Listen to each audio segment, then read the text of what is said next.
और सुबह से लेकर अब तक प्रभु ने हमें संभाल कर रखा, इसलिए मैं प्रभु को धन्यवाद करता हूँ।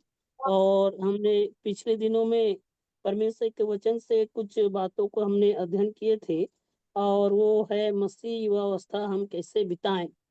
मेरे प्यो, जैसा कि हमने कुछ बातों को अध्ययन किए थे, जैसा कि 6 बातों को अध्ययन किए थे। अपने सृजनहार परमेश्वर को स्मरण रखना, और भक्ति के साथ जीवन जीना, और दूसरों का आदर करना, और उसके बाद एक आदर्श जीवन जीना, और अपनी जवानी के दिनों में सर्वोत्तम समय प्रभु को देना। फिर उसके बाद देखे थे संसारिक अभिलाषा से बच के रहना। तो इसी के अंतर्गत हम कुछ बातों को गहराई से अध्ययन करेंगे, और हम प्रभु से प्रार्थना करें कि मनी मन के नेटवर्क का प्रॉब्लम ना हो। जो अभिलाषा हमारे जीवन में है, इस अभिलाषा से विशेषकर जवान भाई बहनों को बच के रहना चाहिए, क्योंकि जवानी के ही दिनों में जो है शैतान जो है अलग अलग प्रकार के जीवन में अभिलाषा लाता है, लालच आता है। तो इस अभिलाषा से हमें बच के रहना है, और परमेश्वर के वचन के अनुसार जीवन जीना है। आइए एक आयत को पढ़ेंगे। यूहन्ना रचित पहला यूहन्ना 2 अध्याय का 15 और 16 आयत को पढ़ेंगे। पहला यूहन्ना 2 अध्याय का 15 और 16। तुम ना तो इस संसार से और ना संसार में की वस्तुओं से प्रेम रखो। यदि कोई संसार से प्रेम रखता है तो उसमें पिता का प्रेम नहीं है। क्योंकि जो कोई संसार में है क्योंकि जो कुछ संसार में है, अर्थात शरीर की अभिलाषा और आंखों की अभिलाषा और जीविका का घमंड, वह पिता की ओर से नहीं परंतु परमेश्वर की परंतु संसार की ओर से है। यहाँ पे विशेषकर एक लालच के विषय में यहाँ पे बताया है। जो लालच लालच का करने का मुख्य कारण जो है हमारे शारीरिक जीवन है। इस शारीरिक जीवन में अ, हम जीवन जीते हैं, तो अलग अलग प्रकार का हमारे जीवन में लालच उत्पन्न होता है। और हम इस संसार में रहते हैं, तो अन्न अतः हमें संसारिक वस्तुओं की लालसा होती है, जैसा कि फ्रिज, गाड़ी, और अलग अलग प्रकार की सुविधाएं, घर, धन दौलत, अलग अलग प्रकार की जो शरीर की जो आवश्यकता है। इस कारण हमारे जीवन में हम संसारिक रीति से संसार में रहते हैं, शरीर में रहते हैं, तो इस प्रकार की लालच हमारे जीवन में उत्पन्न होता है। तो इसलिए मेरे प्यो, इन बातों को हमें जानना और समझना बहुत जरूरी है। जब इस संसार में हम जीवन जीते हैं, हम जवान भाई बहन, हम मसीह भाई बहन, तो हमें सांसारिक अभिलाषा से बच के रहना है। और लालच करने का मुख्य वजह पहला ये है कि हम शरीर में हैं, और शरीर में रहने टाइम हमारे जीवन में अलग अलग प्रकार का लालसा उत्पन्न होता है। लेकिन लालच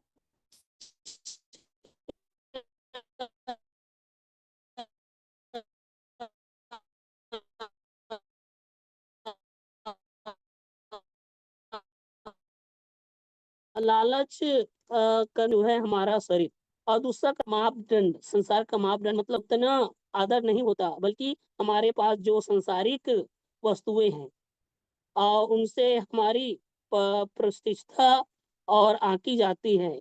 और आज चरित्र की ऊंचाई से ज्यादा मकान की ऊंचाई देखी जाती है, और ज्ञान की गहराई से कहीं ज्यादा जमीन की लंबाई देखी जाती है, कि इसके पास पैसा कितना है, इसके पास जमीन कितना है। आपके पास बुद्धि हो या ना हो, आपके पास पवित्रता हो या ना हो, लेकिन आपका घर बड़े से बड़ा होना चाहिए, आपका लंबी जमीन लंबा चौड़ा होना चाहिए। इस प्रकार का संसार का जो मापदंड है, आज लोग देखे जाते हैं, और लोग इसी में लगे हुए हैं। और इस कारण जो है आज लोग आत्मिक बातों को अधिक से ज्यादा महत्व नहीं देते, बल्कि बैंक बैलेंस कितना है, धन कितना है, इन बातों को आज लोग देखते हैं। पवित्रता में वो कैसा है, आत्मिकता में कैसा है, चाल चलन कैसा है, सुनाम है या नहीं है, इन बातों को लोग अक्सर नहीं देखते हैं। लेकिन परमेश्वर हमें पवित्रता, आत्मिकता और हमारा जीवन का गवाही अच्छा हो, इसको देखते हैं। इसलिए परमेश्वर का मापदंड इस सांसारिक मापदंड से भिन्न है, अलग है। जबकि संसार में रहते हुए हम मनुष्य संसार की अपेक्षाओं के आधार पर जीने लगते हैं, लेकिन परमेश्वर चाहता है कि हम उसके अनुसार से जीवन जिए। अब जैसा कि दूसरी बात यहाँ पे देखते हैं कि तीसरी बात जो विज्ञापन है, विज्ञापन मतलब प्रचार प्रचार, आज का युग जो है प्रचार प्रचार से भरा रहता है। खूबसूरती, आकर्षण दिखना और जो है अलग अलग प्रकार के जो अभिलाषा के कारण यही है। चमक धमक, सांसारिक जो है सांसारिक चमक धमक में रहना लोगों को पसंद आता है। तो यही है लालच का एक मुख्य कारण, जो है हम शरीर में हैं, पहली बात। दूसरी बात संसार का मापदंड। और तीसरी बात जो विज्ञापन है। आज इस प्रकार का एक कारण से आज लोग जो हैं लालच में फंसते जा रहे हैं। इसलिए प्यो मुझे और आपको इन गहरी बातों को समझना और सीखना और उसके अनुसार जीवन जीना बहुत जरूरी है। इसलिए हम मसीह भाई बहनों को, जो जवान भाई बहन हैं, उनको इस मुख्य लालच के जो मुख्य कारण है मसीह युवावस्था में, उसको समझना बहुत जरूरी है। हम हालांकि संसार में और शरीर में हैं, लेकिन इससे हम बच के रहें और संसार की जो मापदंड है उसके अनुसार से नहीं, लेकिन हमें परमेश्वर के मापदंड के अनुसार जीवन जीना चाहिए। और जो जो आज का प्रचार प्रचार है, धमक चमक है, इससे भी हमें बच के रहना चाहिए। इसलिए प्रभु यीशु मसीह ने हमें जो है संसार से जो है अलग रखा है, अलग चुना है। हम इस संसार के नहीं हैं, हालांकि संसार में रहते हैं, लेकिन संसार के हम नहीं हैं। हम परमेश्वर के संतान हैं। इसलिए इस जो है बातों को मुझे और आपको अध्ययन करना बहुत जरूरी है और समझना बहुत जरूरी है, ताकि हम परमेश्वर के अनुग्रह में और परमेश्वर के दिल दौड़ में हम निरंतर बढ़ते जाएं। और दूसरी बात यहाँ पे मैं बताना चाहता हूँ, आप ध्यान से सुनिएगा, क्योंकि ये बहुत ही गहरी वचन है जो है। इसलिए हमें जो है दूसरी बात जो है जवानी के अभिलाषा से भागना है। जैसा कि दूसरा तीमुथियो 2 का 22 से 26 में पढ़ते हैं कि जवानी के अभिलाषा से भागना है, बच के रहना है। तो इसलिए मेरे प्यो हमें जवानी के अभिलाषा से बच के रहना है। मैंने ऑलरेडी आपको पहले बताया है कि जो लालच करने का मुख्य कारण क्या है, हम शरीर में हैं और इस संसार के मापदंड में जीवन जीने की कोशिश करते हैं। और जैसा कि विज्ञापनों के कारण भी आज लोग वैसे ही जीवन जीते हैं। तो इन बातों को हमें समझना है। और दूसरी बात जो है, जो जवानी के अभिलाषा से हमें बच के रहना चाहिए और सावधान रहना चाहिए, क्योंकि शैतान को पता है कि हम किस प्रकार पाप में गिर सकते हैं। शैतान हमारे आवश्यकता को, कमी घटी को हाँ जानता है। इसलिए मेरे को हमें इन अभिलाषा से बच के रहना है, क्योंकि परमेश्वर के वचन में हम पढ़ते हैं जो है निर्गमन में 20 का 17 आयत में पढ़ते हैं, जो लास्ट परमेश्वर ने 10 आज्ञा में का लास्ट आज्ञा दिया था कि तुम लालच ना करना। तो आज लोग जो है लालच में जीवन जी रहे हैं। इस कारण लोगों के जीवन में लालच इस प्रकार फैला हुआ है, और लालच के कारण उनके जीवन में बड़े से बड़े पाप और गुनाह हो रहे हैं। कई लोग ऐसे हैं जो 1 लाख 2 लाख 70 हजार जो है तनख्वाह जो है हर महीना झोंकते हैं, लेकिन फिर भी वो लोग घूस लेते हैं। यहाँ तक कि हमारे मसीह भाई बहन, जवान भाई बहन हो या बड़े लोग भी हो, वो लोग भी घूस लेते हैं और घूस देते हैं। जबकि वचन मालूम है कि हमें घूस न तो लेना है न तो देना है। इसके विरुद्ध में परमेश्वर साफ रीति से मना किया है। फिर भी लोग अभिलाषा में पड़ के जो है पाप में गिर जा रहे हैं। तो हम बाइबल से कुछ बातों को अध्ययन करते हैं कि जो जो जो लोग हैं जो पाप में लालच में घिरे हैं, उन व्यक्तियों के नाम में देखते हैं तो मेरे पास बहुत सारा लिस्ट है, जैसे कि लालच करके पाप में गिरे हुए व्यक्तियों का नाम। तो सबसे पहला हवा और जो है आदम है। परमेश्वर ने उनको बनाया था, परमेश्वर ने उनको अधिकार दिया था, परमेश्वर ने उनको सोचने समझने के लिए बुद्धि दिया था। उस आयत को हम लोग पढ़ेंगे। उत्पत्ति उत्पत्ति 3 अध्याय का 6 आयत को पढ़ेंगे तो यहाँ पे स्पष्ट लिखा है कि किस प्रकार जो है पाप में गिरे। अतः जब उत्पत्ति 3 का 6, अतः जब स्त्री ने देखा कि उस वृक्ष का फल खाने के लिए अच्छा है और देखने में मनभावना और बुद्धि देने के लिए चाहने योग्य भी है, तब उसने उसमें से तोड़कर खाया और अपने पति को भी दिया और उसने भी खाया। यहाँ पे देखते हैं जिस परमेश्वर ने उनको बनाया था और जिस परमेश्वर ने उनको अधिकार दिया था, उस परमेश्वर के आज्ञा को उल्लंघन करके शैतान के बहकावे में आके उस फल को खाता है। मेरे प्यो, यहाँ पे जो है बाप से ज्यादा पड़ोसी को महत्व दे रहा है, ऐसा हम लोग समझ सकते हैं, है ना। बाप से ज्यादा पड़ोसी को महत्व दे रहा है। तो ऐसा हमें कभी भी नहीं करना चाहिए। हमारा परमेश्वर जो कुछ बताया है और जो कुछ आज्ञा दिया है उसके अनुसार हमें जीवन जीना चाहिए। तो यहाँ पे पहला व्यक्ति जो लोग हैं आदम और हवा है, जिन्होंने परमेश्वर की दृष्टि में जो लालच के द्वारा उन्होंने पाप किया।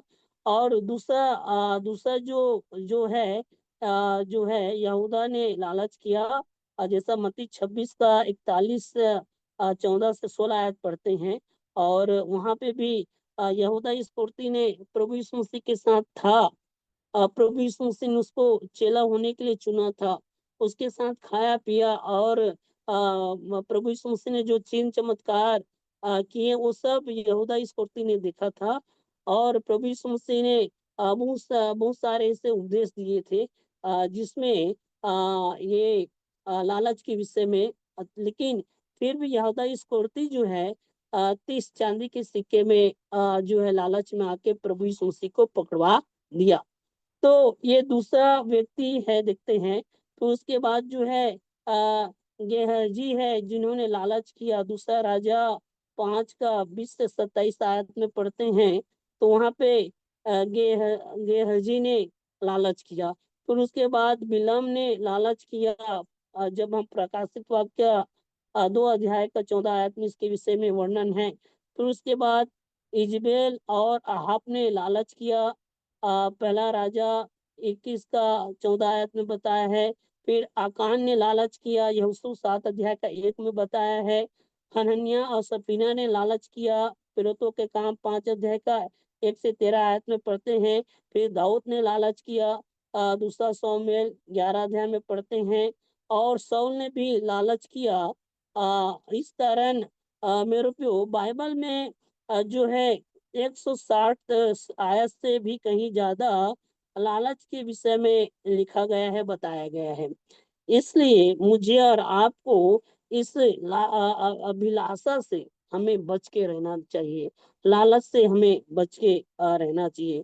क्योंकि जब हम अभिलाषा करेंगे, लालच करेंगे तो जरूर हम पाप में गिर जाएंगे। इसलिए मेरे को मुझे और आपको इस बात को हर हमेशा सोचना है, विशेषकर जवान भाई बहनों को, कि अभिलाषा से हमें बच के रहना है। और जैसा पालूस जो है तीमुथियुस कहता है कि जवानी के अभिलाषा से भाग, बच के रह।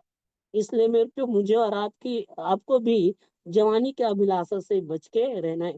तो मैं यहाँ पे 2 पॉइंट बताया है। पहला, लालच करने का मुख्य कारण जो है हम जो है शरीर के अनुसार जीवन जीते हैं और इस संसार का मापदंड के अनुसार जीवन जीते हैं और जो विज्ञापन है उसके अनुसार से जीवन जीते हैं।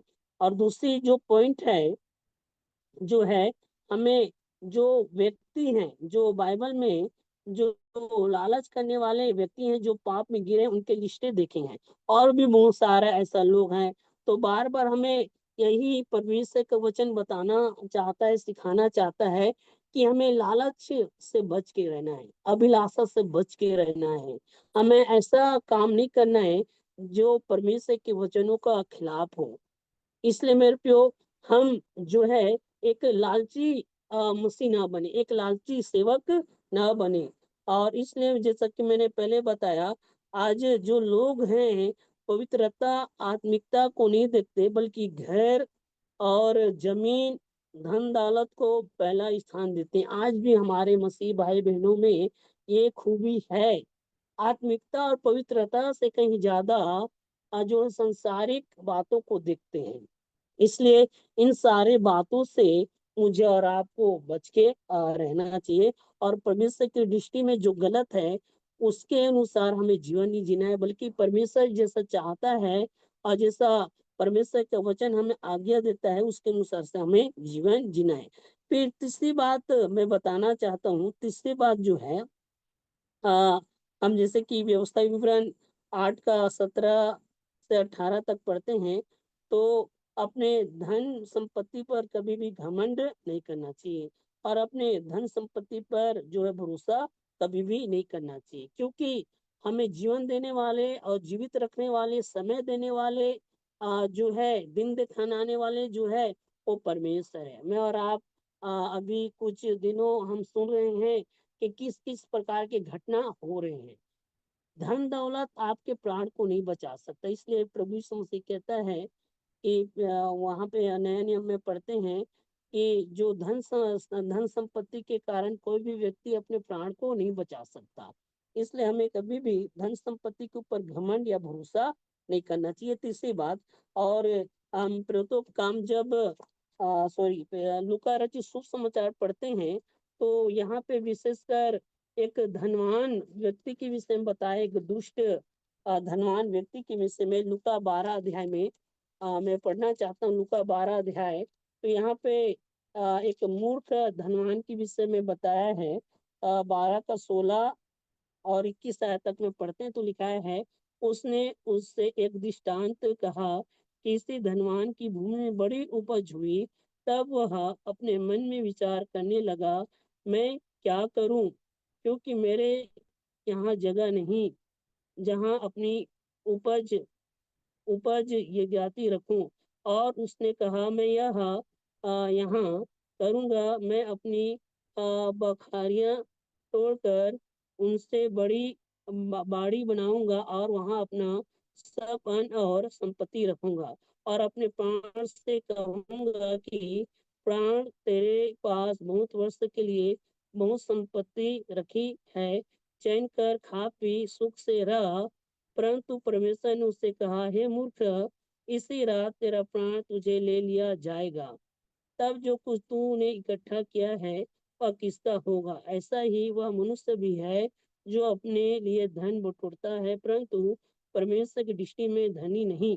मेरे प्रियो, यहाँ पे एक मूर्ख धनवान के विषय में देखते हैं कि वो अपने घमंड कर रहा है और अपने धन में धन संपत्ति पर भरोसा कर रहा है। इसलिए अगर आपके पास धन और संपत्ति है तो और घमंड नहीं करना चाहिए। जैसा और अपने प्राण से कहूंगा कि प्राण, तेरे पास बहुत वर्ष तक के लिए बहुत संपत्ति रखी है, चैन कर खा पी सुख से रहा। परंतु परमेश्वर ने उससे कहा, हे मूर्ख, इसी रात तेरा प्राण तुझे ले लिया जाएगा। है ना। इसलिए मेरे प्यो, हमें भरोसा परमेश्वर पर होना चाहिए, परमेश्वर के अधीन में होकर जीवन जीना चाहिए। अपने परमेश्वर को सर्वोत्तम समय और सर्वोत्तम भाग देते हुए जीवन जीना चाहिए। विशेषकर हम मसीह भाई बहनों को, हम जवान मसीह भाई बहनों को। इसलिए प्रभु सहायता करे। और मैं जो है चौथी बात मैं बताना चाहता हूँ। चौथी बात ये है कि हमें लालच का जो परिणाम है, लालच का परिणाम कहने का मतलब उसका दंड। जिन्होंने लालच किया, आदम हवा ने जैसे कि लालच किया, उन्होंने दंड पाया। गेहजी ने लालच किया, उन्होंने दंड पाया। बिलाम ने लालच किया, उन्होंने दंड पाया। और इजबेल ने, अहाब ने लालच किया, उन्होंने दंड पाया। और आकान ने लालच किया, उन्होंने दंड पाया। हनन्याह और सफीरा ने लालच किया, उन्होंने दंड पाया। दाऊद ने लालच किया, दाऊद ने भी दंड पाया। 100 ने भी लालच किया, उन्होंने भी दंड पाया। तो इस कारण चौथी बात जो है, लालच का जो परिणाम है वो बहुत ही भयानक है। अगर आप लालच में जीवन जीते हैं और लालच में जीवन जी के पाप करते हैं परमेश्वर की दृष्टि में, तो उसको दंड को भी आपको मिलेगा, जो लालच के अनुसार जीवन जीते या पाप करते हैं। इसलिए क्यों हम जो है कुछ और बातों को अध्ययन करेंगे। चौथा जो पॉइंट है, लालच का जो परिणाम है, जैसा कि लालच का परिणाम स्वरूप हमारे जीवन में उत्पन्न होने वाली बातों को देखते हैं, तो परमेश्वर चाहता है कि हमारा जीवन संपूर्ण और आनंदित और खुश हो, संतुष्ट हो। लेकिन आज परंतु आज लालच हमारे जीवन में एक असंतुष्टि को उत्पन्न करता है। आर्थिक जो है हम यह नहीं देखते कि हाँ हम हमारे पास कितना है क्या है, पर हम एक देखते हैं कि दूसरे के पास कितना है। दूसरे की तुलना में हम अपने आप को आंकते हैं। मेरे प्रियो, जो कुछ परमेश्वर ने दिया है, मुझे और आपको सौंपा है, उसमें मुझे और आपको संतुष्ट रहना है। पहली पॉइंट, लालच के स्वरूप परिणाम में पहला पॉइंट है कि हमें संतुष्टि के साथ जीवन जीना चाहिए। अब जैसा कि मैं उदाहरण के लिए बताना चाहता हूँ, एक भाई के पास एक बाइक था और एक भाई के पास 4 पहिया गाड़ी था, और दोनों अड़ोसी पड़ोसी रहते थे। लेकिन ये जो दो बाइक वाला व्यक्ति जो है, उसका सैलरी बस जो है 15,000 का था। लेकिन ये 4 पहिया गाड़ी वाला जो व्यक्ति था, उसका सैलरी कम से कम 75,000 का था। लेकिन इन्होंने उसको देख के बोला, अरे उसके पास तो 4 पहिया गाड़ी है, मैं भी 4 पहिया गाड़ी ले लेता हूँ। और जब उन्होंने 4 पहिया गाड़ी लिया, तो उसका खर्चा भी बढ़ता गया। 15,000 वाला व्यक्ति अगर 4 पहिया गाड़ी चलाएगा, तो वो अपने जीविका कैसा चलाएगा, वो उसमें तेल कैसा डलवाएगा, उसका मेंटेनेंस कैसा करेगा, उसका सर्विसिंग कैसा करेगा। क्योंकि ये जो बाइक का सर्विसिंग है, वो 500 से 250 तक 300 तक हो जाता है। लेकिन 4 पहिया का गाड़ी का सर्विसिंग 5,000 से लेके 10,000 तक होता है। तो ये ऐसा लेके वो जो है संतुष्ट नहीं होने के कारण और अपने जीवन में इस प्रकार के जो आर्थिक प्रॉब्लम है उसको बढ़ाता गया। तो इसलिए जो कुछ प्रभु ने हमें दिया है, जैसा भी रखा है, उसमें मुझे और आपको संतुष्टि होना जरूरी है, और असंतुष्टि के अनुसार जीवन नहीं जीना चाहिए। प्रभु ने जिस प्रकार भजनकार कहता है, भजन संहिता 103 का पहला आयत में, हे मेरे मन यहोवा को धन्य का और उसके किसी भी उपकार को न भूलना। प्रभु ने जैसा भी दिया है, जैसा भी रखा है, वो प्रभु को धन्यवाद करे और अभिलाषा में जीवन न जिए, लालच में जीवन न जिए। जब आप लालच में जीवन जिएंगे, तो आपके जीवन में जो है जो संतुष्टि आपके जीवन में रहेगा। और जब आपके जीवन में असंतुष्टि रहेगा, तो आप मानसिक तनाव और जो है अलग अलग प्रकार के गलत रीति से आप काम करेंगे, चोरी करेंगे या घूस लेंगे या शॉर्टकट अपनाने का काम करेंगे, ताकि आपके पास और भी पैसा होती जाए। लेकिन आप ऐसा करेंगे तो आप ही जो है पवित्रता से, आत्मिकता से, परमेश्वर की संगति से दूर होते जाएंगे। इसलिए संतुष्टि हमारे जीवन में होना बहुत जरूरी है। इसलिए मैं बार बार कहता हूँ, संतुष्ट होना बहुत जरूरी है। आपके पास है उसमें आप संतुष्ट रहो, दूसरे के पास कितना है आप उसको ना देखो। इसलिए प्रभु सहायता करे। और कई सारे भाई बहन इसी अभिलाषा में जीवन जीते हैं कि हमारे पास और पैसा आए और धन संपत्ति आए। ऐसा बोलते बोलते बोलते बोलते परमेश्वर की संगति से, परमेश्वर के जो संगति है, उससे लोग जो है दूर होते जाते हैं, पवित्रता आत्मिकता से, सिर्फ लालच के कारण। और पता है आपको, असंतुष्टि के कारण आज लोग मानसिक गुलाम बन जाते हैं, डिप्रेशन में चले जाते हैं। इसलिए प्रभु सहायता करे। और जैसा कि सुबोधस्तक में लिखाया है, हम पढ़ते हैं 5 में, सुबोधस्तक 5 के 10 में पढ़ते हैं, खटास आने का मतलब संबंध टूट जाते हैं लालच के कारण। तो इसलिए मेरे प्यो, मुझे और आपको कभी भी लालच नहीं करना चाहिए। और लालच का जो दुष्ट परिणाम है, जैसे कि रिश्तों में खटास आना, पारिवारिक जीवन में, सामाजिक जीवन में, कलिसिया में, ये लालच के कारण जो है लोगों के जीवन में रिश्तेदारी टूट जाते हैं। इसलिए क्यों, मुझे और आपको कभी भी लालच नहीं करना चाहिए। और झगड़े भी होते हैं, जैसा कि हम याकूब 4 अध्याय पढ़ेंगे तो वहां पे पढ़ते हैं 4 अध्याय याकूब में। मेरे साथ निकालिए याकूब 4 अध्याय। याकूब 4 अध्याय का जब हम 1 से लेके 3 आयत तक पढ़ते हैं तो लिखाया है, तुम में लड़ाइयाँ और झगड़े कहाँ से आ गई? क्या उन सुख विलासों से नहीं जो तुम्हारे अंगों में लड़ते भिड़ते हैं? तुम लालसा रखते हो और तुम्हें मिलता नहीं, इसलिए कि तुम हत्या करते हो, तुम डाह करते हो और कुछ प्राप्त नहीं कर पाते। तुम झगड़ते और लड़ते हो, तुम्हें इसलिए नहीं मिलता कि मांगते नहीं, और मांगते तो हो और पाते नहीं, इसलिए कि पूरी इच्छा से मांगते हो ताकि अपने भोग विलास में उड़ा दो। यहाँ पे विशेषकर याकूब इस बात को बता रहा है, जो लोग हैं वो लालच में आकर लड़ाई झगड़ा मारपीट खून खराबा चोरी डकैती करते हैं। और जैसा कि हम पढ़ते हैं पहला राजा 21 का 1 से लेकर 16 तक, तो यहाँ पे पढ़ते हैं कि राजा आहाब के समय में राजा मंदिर पर जो है रहते हैं, तो नाबोत की दाग की बारी थी जिससे राजा ने खरीदना चाहा, परंतु नाबोत ने उसे बेचने से इनकार कर दिया। आहाब उदास अप, आहाब उदास अपमान होकर अपने पलंग पर जाकर लेटा गया, यहाँ तक कि उसने भोजन भी न किया। उसी की उसकी पत्नी इजबेल ने उसकी उदासी का कारण पूछा। उदासी का कारण जानने के बाद इजबेल ने षड्यंत्र रचा, नाबोद को जो है आ, नाबोद को पकड़वाने का, फंसा कर मरवा डालने का। तो इसलिए पियो, मुझे और आपको इस प्रकार के अभिलाषा से बच के रहना है। और जैसा कि याकूब इसी जैसा कि यहाँ पे इसी कारण कहता है कि तुम लड़ाई करते हो और झगड़ते हो, जैसा कि याकूब अभी मैंने पढ़ा है। तो पहला राजा 21 अध्याय का 1 से 16 आयत में भी यहाँ पे आहाब के समय में भी इस प्रकार का षड्यंत्र रचा गया सिर्फ जमीन के नाम से। तो ये अभिलाषा के कारण जो है इस प्रकार का घटना होते हैं, लोग पाप में गिरते हैं। इसलिए झगड़े लकड़े और दया चोरी खून खराबा इसी कारण होता है।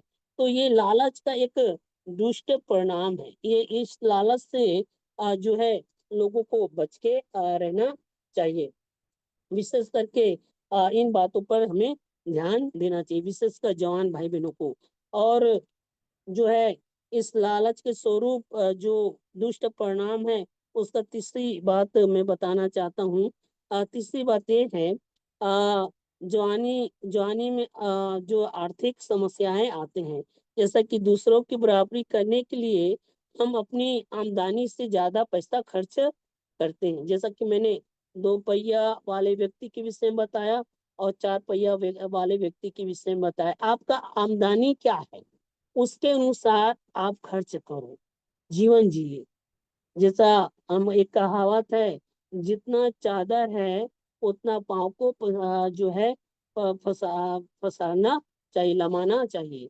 इसलिए आपके जीवन में लालच है तो जीवन में आर्थिक समस्या आएगा, क्योंकि आप अपने अभिलाषा को पूरा करने के लिए जितना का आपका औकात नहीं है, उससे कहीं ज्यादा आप खर्च करने का कार्य कर रहे हैं। और इस कारण आज लोग जो है आर्थिक समस्या में पड़ गए हैं। जैसे कि गांव के लोग होते हैं, उधारी करके तिहार मनाते हैं, होली खेलते हैं, दीपावली मनाते हैं उधारी करके, ब्याज में पैसे लेके। और उधारी करके कपड़े पे कपड़े रहते हैं, बड़े बड़े शोरूम में जाते हैं सिर्फ उधारी लेके। क्या मतलब का उधारी लेके कपड़ा पहनना? क्या मतलब का उधारी लेके गाड़ी लेना? क्या मतलब का उधारी लेके जो है बड़े बड़े होटल में खाना खाना, ये आप ऐसा करेंगे तो कभी भी आप गरीबी से नहीं निकल सकते।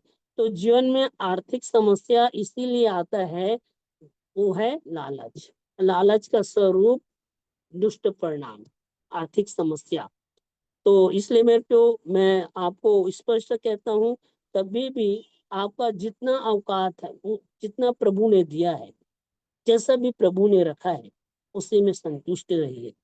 क्योंकि आप संतुष्ट नहीं रहेंगे तो आपके जीवन में आर्थिक समस्या आएगा ही। अभी मेरे को ऐसा मन में आ रहा है प्रभु के ओर से कि कई सारे लोग ऐसे हैं जो कि अपनी कमाई से ज्यादा कहीं अधिक खर्चा करते हैं, और इस कारण वो कर्ज में पूरा डूबे रहते हैं। ब्याज के ऊपर ब्याज, ब्याज के ऊपर ब्याज, लोग जो है पैसे लेते हैं, उनका घर खेत बिक जाते हैं। ये रियल घटना है। ये ये हमारे भी जीवन में घटा है। इसलिए मैं क्यों, प्रभु ने जैसा भी रखा है और जो भी दिया है उसमें संतुष्ट रहिए। और अगर आप, विशेषकर जवान भाई बहन, अभिलाषा करेंगे, लालच करेंगे, तो उसका दुष्ट परिणाम जो है मैंने आपको बताया है। उसका दुष्ट परिणाम जीवन में जो है असं- अ- अ- असंतुष्टि को पैदा करता है। रिश्तों में, परिवारों में जो खटास आते हैं, परिवार टूट जाते हैं। और तीसरी जो बात है, जीवन में आर्थिक समस्या आता है। इस कारण इन बातों को आप मन में रखिए, अपने दिल में रखिए। और चौथी बात जो है, अभिलाषा का जो दुष्ट परिणाम है, आत्मिक विनाश। आत्मिक विनाश कहने का मतलब, लालच का जो करने वाले लोग हैं, विशेषकर आत्मिकता से नष्ट हो जाते हैं। हम परमेश्वर के प्रेम, उसके अनुग्रह से दूर हो जाते हैं। जैसा कि कुरिन्थियों के पत्री में पढ़ते हैं, दूसरा कुरिन्थियों 4:18 में पढ़ते हैं, तो वहां पे लिखाया है, और हम तो देखी हुई वस्तुओं को नहीं परंतु अनदेखी वस्तुओं को देखते रहते हैं, क्योंकि देखी हुई वस्तुएं थोड़ी ही दिन की है, परंतु अनदेखी वस्तुएं सदा बनी रहती है। इसलिए मेरे को संसार के अभिलाषा से, विशेषकर आंखों के अभिलाषा से बच के रहें। क्योंकि ये जो आंखों का अभिलाषा है, संसार को जो वस्तु है, वो नष्ट हो जाएगा। इसलिए कई सारे मसीह भाई बहन आज इसी प्रकार के संसारिक अभिलाषा में पड़े हुए हैं, जीवन जी रहे हैं। और आत्मिकता, पवित्रता से आज लोग दूर चले जा रहे हैं। और मैं तो यहाँ तक समझता हूँ, आज लोगों के जीवन में बड़े बड़े चिन्ह चमत्कार नहीं होने का कारण क्या है? भविष्यवक्ताओं ने बड़े बड़े चिन्ह चमत्कार किया, प्रभु यीशु मसीह के चेलों ने बड़े बड़े चिन्ह चमत्कार किया, लेकिन अब बड़े बड़े चिन्ह चमत्कार क्यों नहीं होते? इसका एक ही कारण है, लालच। और लालच के अनुसार जीवन जीना, परमेश्वर के वचन को जानकर, सुनकर, उसके अनुसार गलत काम करना। आपको पता है बाइबल में लालच करना पाप है, फिर भी लालच करते हैं, तो आपका प्रार्थना कौन सुनेगा? आपका प्रार्थना का उत्तर कौन देगा? और इसी कारण आपके जीवन में आर्थिक समस्या आ रहा है। आप आत्मिक रीति से जो है विनाश होते जा रहे हैं। परमेश्वर के संगति से आप दूर होते जा रहे हैं। आपके जीवन में संतुष्टि नहीं है। आपके रिश्तेदारों रिश्ते रिश्ते रिश्तों में जो है एक प्रेम नहीं है, एक एकता नहीं है, क्योंकि लालच के कारण आप अपने परिवार समाज से दूर हो गए हैं। इसलिए क्यों, प्रभु सहायता करे। और मैं एक आयत और पढ़ना चाहता हूँ, जैसा कि लिखाया है मत्ती 12 का 15 आयत में। इसी कारण प्रभु ने चेतावनी देता है कि कहा है, चौकस रहो और हर एक प्रकार के लोभ से अपने आप को बचाए रखो। चौकस रहो, सावधान रहो। क्यों बोला है प्रभु यीशु मसीह ने? क्योंकि प्रभु यीशु मसीह जानता है। और प्रभु यीशु मसीह के साथ भी ये इस प्रकार का घटना घटा है। जब शैतान ने उसको परीक्षा किया, शैतान ने उसका परीक्षा किया लिया, तो यही संसारिक वस्तुओं का लालच प्रभु यीशु मसीह को दिया। लेकिन प्रभु यीशु मसीह जो है वचन में पक्का था, वचन के अनुसार जो है शैतान का सामना किया और शैतान भाग गया। इसलिए प्यो हमें हर एक प्रकार के लोभ से जो है अपने आप को सावधान रहना है। और लास्ट बात बोल के मैं समाप्त करूंगा, जो है अपने धन संपत्ति के द्वारा परमेश्वर की महिमा करना चाहिए। जैसा कि लूका 7 अध्याय का 4 और 5 आयत में पढ़ते हैं, प्रेरितों के काम 10 अध्याय का 1 और 2 आयत में पढ़ते हैं। तो और जक्कई के विषय में भी पढ़ते हैं। तो जक्कई भी अपने धन संपत्ति के द्वारा प्रभु के नाम की महिमा किया। जब उन्होंने प्रभु को अपना जीवन दिया, प्रभु उसके घर में आया तो उसका जीवन बदल गया, उसका परिस्थिति बदल गया, उसका चरित्र बदल गया जक्कई का, क्योंकि उन्होंने अपने धन को गरीबों को बांटा और जिसका अन्याय करके ले लिया था उसका चौगुना दे दिया।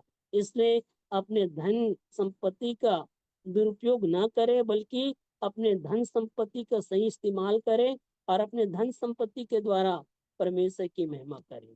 तो प्रभु सहायता करे। मैं एक बार फिर जो है बताना चाहता हूँ कि मसीह युवावस्था हमें कैसा बिताना है।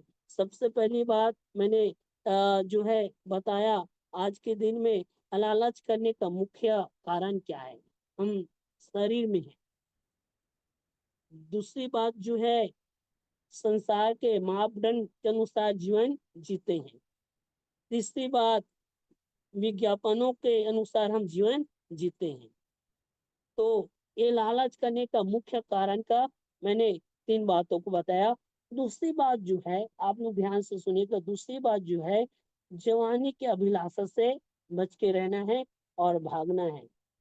क्योंकि क्योंकि हम परमेश्वर के वचन में पढ़ते हैं तो वहाँ पे स्पष्ट जो लालच करने वाले जो व्यक्ति हैं उनके विषय में एक लंबी लिस्ट बताया है। जैसा कि पहला आदम हवा, फिर दूसरा यहूदा इस्करियोती, गेहजी, फिर बिलाम, फिर इजबेल, अहाब, फिर अकान, और फिर हनन्याह, सफीरा, फिर दाऊद राजा, फिर सामुएल, यहाँ तक कि भी जो है सुलेमान राजा भी एक प्रकार से बोला जाए तो उन्होंने भी अपने जीवन में लालच किया था।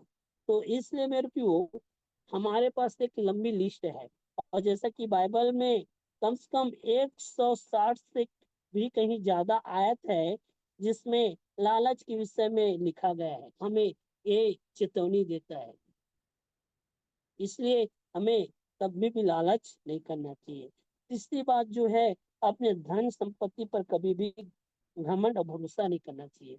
अभी हवाई जहाज दुर्घटना हुआ, वहां पे सोना, वहां पे पैसा सब नुकसान हो गया, है ना। इसलिए कभी भी धन संपत्ति पे भरोसा नहीं करना चाहिए, अपने शरीर पर भी भरोसा नहीं करना चाहिए, अपने जीवित परमेश्वर पर भरोसा करना चाहिए। फिर मैंने चौथी बात मैंने आप लोगों को बताया, लालच का दुष्ट परिणाम स्वरूप फल क्या है। तो जीवन में जो है संतुष्ट नहीं होना का, लालच के कारण बहुत सारा लड़ाई झगड़ी, रिश्तेदारी भी टूट जाता है। जो है जवानी के जो जीवन में आर्थिक समस्या भी आता है, क्योंकि आप चेक कर रहे हैं। मैंने बहुत सारे बातों को बताया। तो उसके बाद जो है पांचवी बात जो मैंने आपको, परमेश्वर के नाम की महिमा करना चाहिए। इसलिए प्रभु जो है आपको और मुझको आशीष दे, और उसके वचन को साथ जीवन जिए। और विशेषकर हमारे जवान भाई बहन जो मसीह युवावस्था में हैं, इन अभिलाषा से बच के रहे, सावधान रहे, चौकस रहे, और इस प्रकार की गलती ना करे जो हम बाइबल में कई ऐसे लोगों के विषय में पढ़ते हैं। आज संसार में पूरा लोग जो है अभिलाषा में जीवन जी रहे हैं। इसलिए प्यो प्रभु सहायता करे, प्रभु हमें ज्ञान बुद्धि दे, और हम कभी भी जो है धन संपत्ति या सांसारिक बातों से जो है हम सांसारिक बातों को पहला स्थान ना देकर हम आत्मिकता और पवित्रता को पहला स्थान दें। हम जो है आत्मिक धन से ज्यादा जमीन धन संपत्ति को आप ज्यादा जो है महत्व न दें। इसलिए प्रभु सहायता करे, हम आत्मिकता और पवित्रता को देखें और उसके अनुसार जीवन जिए। इसलिए प्रभु सहायता करे। और विशेषकर इसीलिए लोग भी जो है अपने जीवन में पक्षपात भी करते हैं। जो धन संपत्ति वाले लोग हैं, जिनके पास जमीन जायदाद है, वो उनके साइड ज्यादा जो है ज्यादा झुकते हैं। लेकिन गरीब जो लोग हैं, जो पवित्रता में है, जो आत्मिकता में है, उनके साथ कम संगति है। लेकिन इन संसार के अनुसार